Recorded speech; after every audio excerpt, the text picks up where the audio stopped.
Salut les amis. Encore du boom de Béret. Chaque jour, nouveau dossier. Dans ça, on vous perd le temps. Je vous laisse regarder la vidéo par vous-même. Quand tu as une autre nationalité, tu perds automatiquement ta nationalité. Donc, c'est avec quelle nationalité lui, il est devenu président.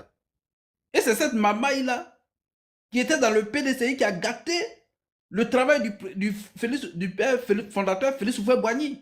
Ce sont ces personnes-là qui étaient à côté, là, qui détruisaient le travail. Et aujourd'hui, vous voyez, M. Bédier, il a quitté le RHDP. Pourquoi? Parce que pour eux, on donnait le pouvoir, c'est-à-dire qu'à quelqu'un. C'est-à-dire que toi, tu n'es pas méritant, tu n'as pas fait pont, tu n'as pas rien fait, et puis toi, on va te mettre là si comme c'était un royaume. Mais ce n'est plus possible. Ce n'est plus possible. Ils sont dépassés. Normalement, même, il doit y avoir un décret ou bien une loi. L'Assemblée même doit voter le truc pour dire que PDCI là-bas, vous là, casser. Ils n'ont qu'à casser. Et puis, ils vont prendre des personnes pour faire bon parti d'opposition. Parce que la Côte d'Ivoire a besoin de l'opposition. Mais ce n'est pas cette opposition-là. On a besoin d'opposition. Mais ce n'est pas cette opposition-là. Parce que cette opposition-là même ne peut même pas régler eux-mêmes leurs propres problèmes. Regardez Parti démocratique. Vous dites que vous êtes Parti démocratique. Et puis, une dame vous envoie en justice, vous dites que non, c'est pas normal. Mais regardez les gens comme ça. Mais à ce moment-là, enlevez Parti démocratique, dites Parti dictatorial de Côte d'Ivoire. Ou bien Parti tribaliste de Côte d'Ivoire. On peut comprendre. Là, comme ça, si la dame t'envoie au tribunal, tu dis non. Alors, c'est pas normal parce que nous, on est Parti tribaliste de Côte d'Ivoire. Alors, donc, la dame, normalement, même le PDC même devait applaudir cette dame pour dire que voilà, tu es en train de montrer aux yeux du monde entier que chez nous, c'est la démocratie et nous, on s'en remet à la justice. Alors, donc, sur ce, je vais chuter par là. Alors, vraiment, RHDP, il n'y a pas adversaire en face. Pour 20 ans, il n'y a pas adversaire en face. Parce que ceux qui sont là, ce sont des personnes qui ont raté leur vie et qui sont dans la haine. Et c'est eux aujourd'hui qui portent la communication. Ils ont tellement raté parce qu'ils étaient habitués à la belle vie. C'est-à-dire qu'être des maîtresses. Toi, tu ne mérites pas quelque chose parce que tu es maîtresse, on te donne 4x4. Parce que tu es maîtresse, on prend voiture de service de l'État pour aller te déposer au marché. Ça, c'était au temps des PDCI et puis au temps des refondateurs. C'est-à-dire que des pédophiles qui ne méritent pas, on prend notre carburant de l'État, et puis on va la déposer au marché. Et puis on voyait les voitures de service à n'importe quelle heure, même pas les heures de service. Hors des heures de service, ils partaient déposer des maîtresses.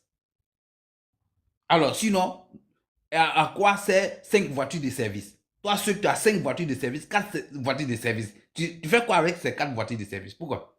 C'est pas normal. Et c'est ça, ils veulent ramener. Voilà pourquoi elles sont là, matin, midi, soir, en train d'embrouiller au ré des gens pour dire qu'elles sont fâchées. Vous êtes fâchés contre qui? Vous êtes fâchés contre qui? Si tu dois être fâché contre quelqu'un, c'est avec ton mari. Ton mari à la maison, là. C'est avec lui. Parce que peut-être il ne te rend pas heureux. Là où il doit te rendre heureux, il ne te rend pas heureux là-bas. Là, tu peux être fâché. Mais tu dis que tu es fâché contre le président, il t'a fait quoi? Université qu'il a construit là. Alors, est-ce qu'il a dit à tes enfants de ne pas aller là-bas? Route qu'il est en train de faire là, est-ce qu'il a dit à tes parents de ne pas passer dessus? Pont qu'il est en train de truc là, est-ce qu'il a dit à quelqu'un de ne pas passer dessus? Est-ce qu'il a construit ça dans son village? Il a construit ça sur le territoire ivoirien. Et toi, tu dis, non, je suis fâché. Non, il est étranger. Nous, c'est un truc là. Il est étranger? Ah bon? Mais étranger qui vient faire autoroute chez toi, qui vient faire pont, qui vient faire université, hôpitaux, pendant que celui qui t'appelle frère, lui, il envoie promo quoi là. Et quand il est fâché même, il prend notre argent, il s'en va donner ça à Jacques Chirac, français pays, truc. Ah bon?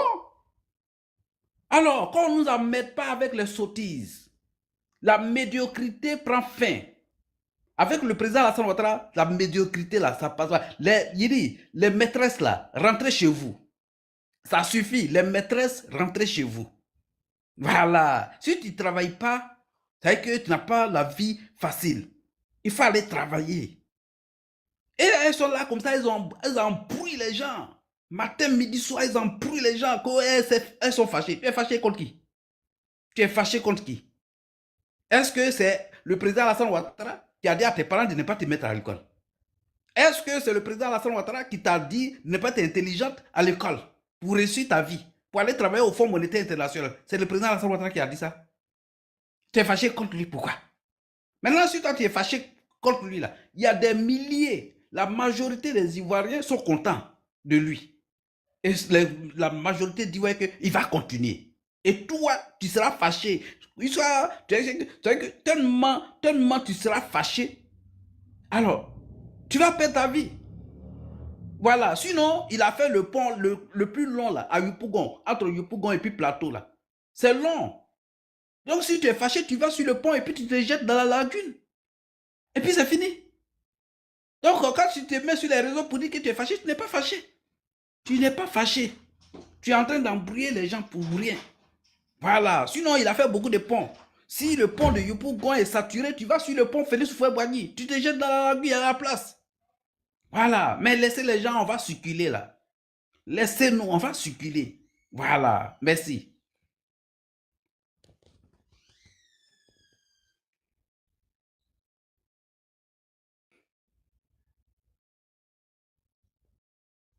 Merci, merci, éléphant.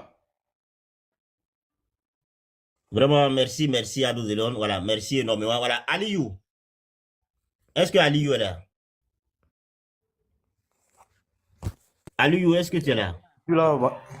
Ouais, ok, d'accord. Frère, vas-y, si tu veux Oui, je ajouter. suis là. Bonjour. Ok, vas-y, si tu veux ajouter 2 ou 3 mots, il n'y a pas de problème. Voilà, je ne suis pas là pour ajouter, je suis là pour contredire. Voilà, Ok, bon, d'accord, je vois vas-y sur alors. le panel, il y a les gens qui viennent Attends, est-ce ici. que tu es Bon, pour faire- éléphant? Est-ce qu'il Oui. est ivoirien? C'est un Pour sujet faire la ivoirien. propagande. Ça le concerne. Attends. Mon Éléphant. gars, je Oui. suis là Ferme pour... ton micro là. Oui, Ferme laisse-le ton micro. déconstruire. Éléphant. Oui. C'est un Peu importe problème. le sujet. Ferme ton micro sauvage là. Ferme ton micro. Éléphant, c'est un problème ivoirien. Pardon, Il a quoi à voir dedans? toi ton On ne barbier, parle ferme pas ton d'eux. micro. Vous êtes en train de mentir, vous êtes en train de mentir. Éléphant, Donc, il faut faire descendre lui là. C'est un problème ivoirien. Il va venir nous dire quoi dedans? Ok, Godson, vas-y, tu as la parole. Est-ce que Godson est là? Allô, bonjour. Oui, bonjour, frère. Ok, Ouais, ça va. merci. Je suis là il n'y a pas assez longtemps, mais vu que je vois que c'est un sujet qui concerne le PDCI impliquant Dame Valérie et autres, ça m'intéresse. J'aimerais savoir si possible d'avoir un recadre au niveau du sujet. Ok, vas-y. Vous êtes la bienvenue. Allô? Oui, allô? Vas-y, vous êtes la bienvenue. Oui, le sujet en fait, c'est lequel? Le sujet, c'est si Dame Valérie, Oui. voilà, qui a traduit Tidiane Thiam en justice, puisque Tidiane Thiam voilà, ne remplissait pas les conditions d'éligibilité au sein du parti. Et elle, voilà, elle s'est imposée. Vous voyez un peu, voilà, elle s'est imposée. Et puis bon, elle est traitée aujourd'hui de tous les noms d'oiseaux, voilà, par les partisans et les cyberactivistes du PDCI. Et nous, voilà, nous, en tant qu'Ivoiriens, voilà, nous sommes tenus dans la posture, franchement, de soutenir Valérie Yapo, puisque, voilà, en toute honnêteté, il faut le dire en toute honnêteté, Valérie Yapo, c'est une Ivoirienne, elle représente aujourd'hui l'ensemble des Ivoiriens. Voilà, accepter la candidature de Tidiane Thiam au sein du PDCI, c'est une injure à la nation. C'est une provocation à la nation. Et Valérie Yapo, comme elle l'a fait déjà, et je pense que, voilà, ça devait se faire comme ça. Ok. Merci beaucoup. M'étant imprégné du sujet comme ça, je peux maintenant bien donner mon avis là-dessus. En fait, déjà, cette question du PDCI, ça avait déjà très mal commencé dès le départ, même la session de Thiam au pouvoir. Il y a quelque chose qui n'a pas été clairement dit à tout le monde concernant ce monsieur. Voilà. Parce qu'on ne peut pas comprendre la façon dont il a accédé au pouvoir à la tête du PDCI. Bon, en fuyant tout ce qui est comme concurrence, tout ce qu'ils ont eu à cacher sur le dos de ce qu'ils ont appelé consensus, ça devrait déjà interpeller les uns et les autres concernant ce monsieur. La dame, elle est claire dans tout ce qu'elle dit. Elle est claire et elle est déterminée. elle est très lucide. Seules les personnes endoctrinées du PDCI, en réalité, hein, seules les personnes endoctrinées du PDCI ne veulent pas comprendre ce qui se passe actuellement. Parce qu'en fait, pour eux, on doit suivre les choses, c'est pas, d'une façon telle que ça y est, c'est une question de notre lignée, c'est une question de notre tribu, les choses doivent être faites ainsi, en foulant un peu tout ce qui est règle. Mais nous, quand on observe cela aujourd'hui, on ne peut pas accepter à ce qu'un tel parti, plus ou moins plus prospéré, et encore accéder au pouvoir. Parce que déjà, dans leur petit clan, dans leur petit, si je pourrais dire ainsi, pas toi-même, on voit ce qui se passe. On voit ce qui se passe. L'arrogance avec laquelle les choses sont gérées. Et franchement, avec ça, on va vouloir encore venir, je sais pas, espérer briguer la magistrature avec ce type de comportement-là. Et eux aussi vont vouloir plus ou moins critiquer le pouvoir actuel en place. Dans l'ensemble, il va falloir que ce combat, sinon, cette plainte-là, que justice soit faite. Et pour le moment, on pense que c'est illusoire. On pense que, bon, la dame, elle ne sait pas ce qu'elle fait, elle a une main noire, mais c'est après, en fait, qu'ils comprendront en réalité ce qui se passe. Parce qu'il faut refuser plus ou moins de réfléchir, il faut refuser même de voir la réalité. Pour pouvoir, je ne sais pas, mettre la main ou encore voir en mal l'action actuellement posée par la dame. En réalité, s'ils avaient bien compris, ça allait leur faire du bien. S'ils avaient bien écouté cette dame, ça ferait plus du bien au PDCI. Mais si vous pensez que le monsieur, il a toujours été ivoirien et autres, il n'y a pas de problème. Et il n'y a pas de problème. Mais aujourd'hui, quand vous nous dites que l'article 48 est caduc, personne ne connaît.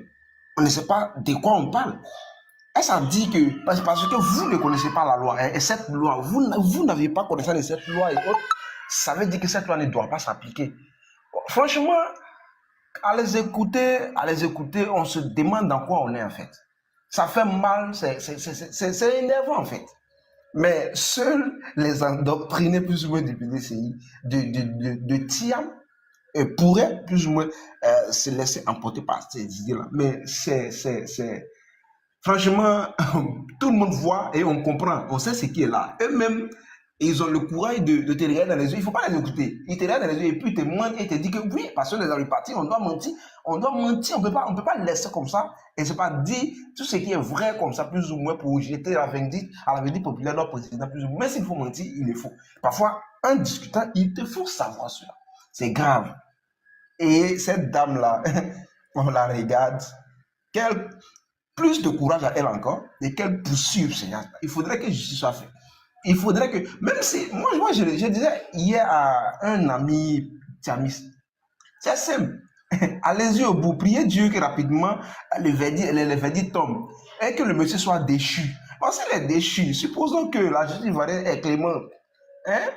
Clément, depuis, bon, on dit que vu qu'il n'est plus français, il est désormais des aliénés, des soldats dans la société française et autres. Bon, vu que nous ne reconnaissons pas la patrie, c'est vrai, il n'est pas entré dans le débat juridique et autres, je ne sais pas. Mais de facto, pour moi, je souhaite, c'est un souhait qu'il soit automatiquement, qu'il redevienne automatiquement ivoirien, c'est un souhait que je mets. Mais si c'est le cas, vous pouvez réorganiser encore votre autre congrès désormais et puis l'installer encore comme vous avez l'habitude de le faire, votre président, pour qu'il soit peut-être dans l'égalité, parce que tout ce qui est fait actuellement est frappé d'illégalité, et puis c'est très logique.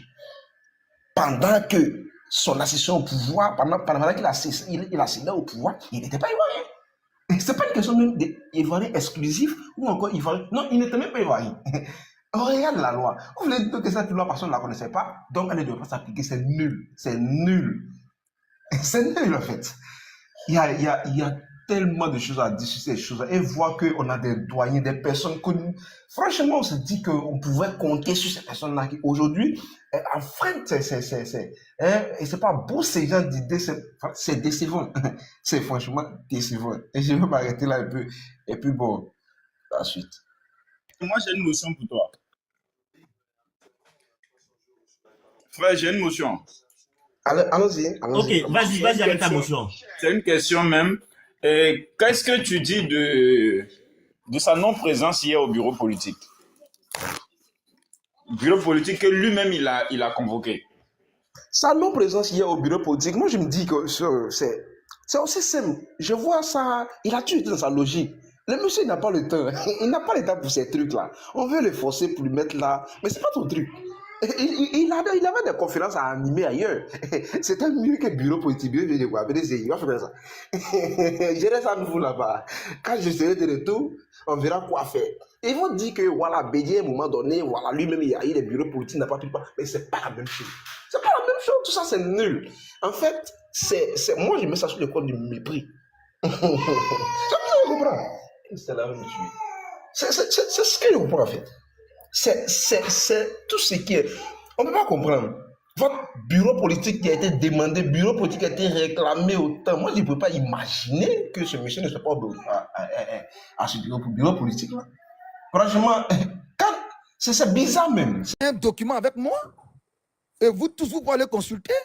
Ceux qui ne croient pas, ou ceux qui veulent avoir besoin de ça, vous pouvez écrire les 15 propositions de Védrine et Thiam. Les 15 propositions de Védrine et Tidjane Thiam pour l'Afrique, vous allez voir. Ça va vous sortir 173 pages. Je vous invite tous à aller vous taper sur Google. C'est en PDF, vous téléchargez et vous lisez. Même quand vous n'allez pas finir de lire, vous allez couler les larmes. Ou bien c'est vos sueurs qui vont couler de vos fronts, rentrer dans vos yeux et descendre sur vos lèvres. Parce que vous n'allez pas croire. C'est écrit que la mission, c'est de redonner l'économie de l'Afrique de l'Ouest à la France. Et c'est depuis 2013 qu'ils ont ouvert ce dossier-là. Parce que depuis 2013, le président Ouattara est en train de faire reculer la France sur le marché ivoirien. Et aujourd'hui, ils sont jusqu'en 6e. Ils sont jusqu'en 6e sur le marché. Et on dit non, ils travaillent pour la France. Comment quelqu'un qui travaille pour toi va t'enlever à ta place de première place, t'envoyer à la 6e place? Vous voyez, les vrais propriétaires, les vrais éléments de la France, les vrais brebis de la France se font passer pour les brebis de la France en accord avec la France dans la communication et faire passer le vrai nationaliste, le vrai président pour la Côte d'Ivoire pour le pro-français. Tout le monde le sait. On dit non, le président Ouattara, il va en France. Le président Ouattara, il a acheté des maisons en France. La maman de Macron n'avait pas encore mis Macron au monde. Parce que le président Ouattara, il a travaillé en France, à la BCAO. Et ce sont eux qui ont fait quitter la BCAO de la France à Afrique. Il avait tellement travaillé avec le doyen Abdoulaye Fadiga qu'Oufou a vu sa compétence. Oufou a dit, bon, je te nomme en même temps le vice-président. En accord avec la haute volta, ils ont dit non, mais après ils ont accepté. Et quand Thomas Sankara est arrivé au pouvoir, Thomas Sankara a dit non, mais Oufou Boigny, tu ne peux pas mettre un Ivoirien comme vice-président, alors que dans les accords, on avait dit que la présidence revenait aux Ivoiriens et la vice-présidence revenait aux Burkinabés. Et c'est par la demande du président Thomas Sankara que le président Ouattara a été banni de ses fonctions, enlevé de ses fonctions de vice-gouverneur. Mais s'il avait été voltaïque, pourquoi Thomas Sankara va dire non? Pourquoi tu as mis un Ivoirien? Thomas Sankara lui-même, par sa déclaration, clôt le débat. Il dit pourquoi vous avez nommé un Ivoirien alors que la place revenait au Burkina? Oufou va dire non, il est burkinabé. Mais Oufou, ils l'ont enlevé, ils ont fait une réunion. Abdoulaye Fadiga a dit oui, c'est vrai, ils ont enlevé. Parce que le président Ouattara, il avait le passeport diplomatique ivoirien. Vous voyez? Donc il faut qu'on sorte de l'amalgame. Et on ne met jamais un mandat d'arrêt international contre quelqu'un qui a fait un faux document. Faux et usage de faux, là, c'est combien d'années de prison? Souvent même là, on te met, qu'on appelle ça même, en prison, on dit un an de prison avec sursis. Parce que ce n'est pas un crime, c'est un délit. Mais il y a un juge qui s'est permis dans ce pays pour émettre un mandat d'arrêt international contre le président Ouattara, sans nous apporter des éléments d'accusation. Mandat d'arrêt international. Il n'a pas voulu faire un coup d'État, il n'a pas attaqué le pays, il n'a pas fait, comment on appelle ça même, destruction de biens publics, il n'a pas créé un soulèvement populaire. Pour ne rien comme ça, le matin, le monsieur se lève. Et on émet un mandat d'arrêt international contre le monsieur, mais on le laisse sortir quand même du pays.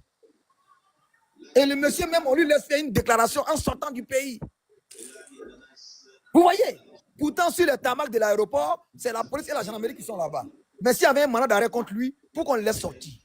Donc, les gens ont insulté pendant longtemps l'intelligence des Ivoiriens. Il va falloir que maintenant, les Ivoiriens disent non, comment on appelle ça même, au plan machiavélique des politiciens, comment on appelle, remplis de haine, des politiciens qui sont venus juste pour tout mélanger. Il y a des micros qui sont ouverts, s'il vous plaît, les gars. Ça ne marche pas comme ça. Il y a des micros qui sont ouverts. Voilà, merci beaucoup. Il y a des micros qui sont ouverts. On ne peut pas continuer comme ça. Merci beaucoup, les gars. Donc, c'est pour dire quoi? Tidjane Thiam, il a perdu sa nationalité le jour où il a appris la nationalité française. Mais ce n'est pas nous qui avons écrit la loi. C'est Henri Konan Bédié. C'est Komwe Kofi. C'est eux qui étaient à l'Assemblée nationale. C'est eux qui ont fait voter la loi. Vous ne cherchez même pas qui a écrit la loi. C'est le président Ouattara. Judas, quand il a trahi Jésus, il était avec le président Ouattara. Quand les gens de la Mecque ont voulu attaquer le prophète à Médine, c'était le président Ouattara. Pendant la guerre mondiale, c'était le président Ouattara qui était en tête. Bon, il faut arrêter un peu. Arriver à un moment donné, ça suffit. On peut accorder tous les péchés de Golgotha au président Ouattara, mais ce n'est pas lui qui a fait le président Thiam, comment dirais-je, français. C'est la loi qui le dit. Soit on bannit toutes les lois de nos pays, on bannit le ministère comment dirais-je, de la justice du pays. Le président Thiam, il est candidat et puis on le vote. C'est simple. Vous voyez, vous vous plaignez matin, midi, soir, vous dites non, oui, le président Ouattara, il est ceci, il est cela, il ne respecte pas les règles, et vous-même là, vous violez les règles chez vous. Donc moi, je vous dis, si le PDCI, si c'est une association de baoulés, mais la Côte d'Ivoire n'est pas un royaume baoulé. Il faut qu'on vous le dise en face. N'en plaise à qui veut. Il faut qu'on vous le dise. Le PDCI, vous pouvez mettre tout ce qui est comme baoulé là-bas. Vous pouvez renvoyer tout le monde, comme vous le faites si bien, radier. Je n'ai jamais vu dans un parti politique où on a radié quelqu'un, c'est juste au PDCI. Depuis 2018, Henri Konan Bédié, il sort, il dit, bon, telle personne est radiée, telle personne est exclue du PDCI. On fait un décret et pour lui dire, il n'est plus du PDCI. Il n'y a que le PDCI qui fait ça. Il n'y a que le PDCI. Au RADP, quand les gens, ils n'ont pas la cuisse du poulet, ou bien l'aile du poulet, ils disent, non, moi, je ne veux pas son cul, ils quittent le RADP, mais on n'a jamais dit non, on n'a jamais fait officiel pour dire non, quitte, non.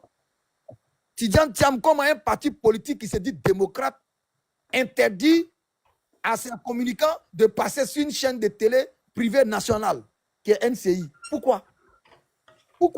Donc ça veut dire que si Tidjane Thiam vient là, il va fermer NCI, il va fermer TV2, il va fermer Live TV, il va fermer A+. Toutes les radios qui ne parlent pas bien de lui, il va tous les fermer. C'est un dictateur, parce qu'il fait la dictature dans le PDCI. Et c'est clair et net, et j'ai mes éléments de preuve. Ce sont les faits. Madame Yolande, on veut la radier parce qu'elle dit Tidjane Thiam est illégal, on la radie. Et comme Tidjane Thiam a vu, ses avocats ont vu que oui, elle avait raison, on lui demande pardon, on amène des gens, et puis à 2 jours, c'est-à-dire le 28, il y a un jugement pour ça, il dévance les juges pour que la plainte de la dame là ne soit plus valable parce qu'elle a demandé à ce qu'on la remette à sa place. Parce que ça a été fait illégalement, ils l'ont remis à sa place. Et puis, on va le 28, la dame dit, bon, ok, ils vous ont dévancé, vous les juges. Parce qu'ils savaient que vous allez me remettre. Donc, comme il a été malin, moi, je suis plus maligne que lui. Maintenant, je reprends, elle a le droit. Elle a dit, je réitère ma plainte. Elle en a le droit. Elle a dit, bon, c'était ma plainte que j'avais déposée là. C'était parce que je l'ai critiqué et il m'a enlevé. Donc, cette histoire-là, c'est Tidjane Thiam qui a envoyé ça à la justice. Parce que la dame a dit, Tidjane Thiam, il est illégal. On a qu'à essayer de voir. Tidjane Thiam l'a radié. Et c'est dans la radiation qu'elle allait déposer une plainte contre la radiation. Donc l'affaire est arrivée devant le juge. La dame dit, bon, comme il m'a fait revenir, il m'a réintégré. Selon lui, sinon moi j'étais intégré parce que selon les chartes du PDCI, un élu ne peut pas être radié dans le parti politique comme ça. Donc la dame maintenant dit au juge, comme ma radiation a été faite par un président illégal, Tidjane Thiam est devenu le président du PDCI de façon illégale, elle demande sa destitution. Et le juge en a pris compte. Il a pris ça en compte. Et ils vont donner la décision le 11. Ou bien ils vont convoquer un autre jugement pour voir les chartes du PDCI et puis maintenant demander et chercher à savoir Tidjane Thiam est venu quand au PDCI et puis voir s'il était à l'époque où il a été nommé président du PDCI, s'il était encore président, s'il n'était pas, ils vont demander à ce que le PDCI l'enlève à la tête. Si le PDCI s'entête à la justice, alors, c'est la guerre qu'ils veulent. Et s'ils veulent la guerre, on va la mener. Parce qu'on ne va pas cesser les gens venir brûler notre pays. S'ils veulent mener une guerre contre la justice, il y aura des citoyens ivoiriens qui vont venir défendre la justice ivoirienne. Parce que c'est ça la vérité. Madame Yapo, elle a besoin de justice comme tous les Ivoiriens. Si Tidjane Thiam est venu de façon illégale à la tête du PDCI, alors il doit dégager. Parce que le PDCI n'est pas le patrimoine de son père. Il faut être factuel. Il ne faudra pas faire des cadeaux. Moi, je vous remercie. Je passe la parole à quelqu'un d'autre. Merci beaucoup. Ok, merci beaucoup, Dengele. Je ne sais pas si Momo est de retour. Alors, je vais donner la parole à Gérard Yoboué. Monsieur Gérard Yoboué, est-ce que Monsieur Gérard Yoboué est là? Monsieur Gérard Yoboué, bon, le temps que, parce que je l'avais muté, donc je prends le temps que ça il puisse être démuté. Alors, je vais reprendre la parole là et je vais le dire. Hein. Est-ce qu'il arrive à ouvrir son micro? Oui, je l'avais muté quand tu parlais. Monsieur Gérard Yoboué, si vous êtes de retour, parce que j'ai démuté en fait. Souvent, ça met du temps avant de revenir. Alors, une chose est sûre et certaine, je le dis, j'ai toujours dit, le véritable problème de la Côte d'Ivoire vient du PDCI-RDA. Hein. Ça, c'est une réalité. Et ça, on ne va pas s'en cacher. Parce que la racine du problème de la Côte d'Ivoire, ça vient du PDCI-RDA. Tous les mauvais choix qui nous retombent, tout ce qui nous retombe là-dessus, là, c'est parce que le PDCI a fait des mauvais choix quelque part. Vous savez, dans la vie, quand on fait des choses, il y a des avantages et il y a des inconvénients. Les inconvénients, là, des mauvais choix qui ont été pris, là, c'est ce que nous sommes en train de vivre. Et ces mauvais choix-là, ce sont les gens comme les Thiam, là. Avoir naturalisé son père et lui donner une fonction ministérielle au sein de notre pays, ça permet que ces enfants-là, que Amadou Thiam, il a préparé ses enfants pour qu'ils soient, l'un d'entre eux soit un jour président dans le pays. N'oublions pas qu'Amadou Thiam a essayé de faire un coup d'État au Feu-Boigny lui-même, avant qu'il le nomme ambassadeur à Rabat au Maroc. Donc il y a ce poids-là. Quand on entend Tidjane Thiam, on entend une personne qui veut prouver qui a besoin de devenir président de la République en Côte d'Ivoire, dans ce pays où son père s'est vu humilié.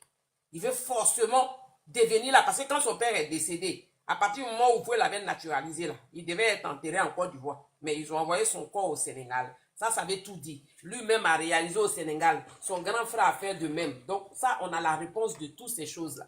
Monsieur Yoboué, vous êtes de retour? Bon, je vais faire écouter cette vidéo-là et je vais redonner la parole. On va écouter rapidement ceci.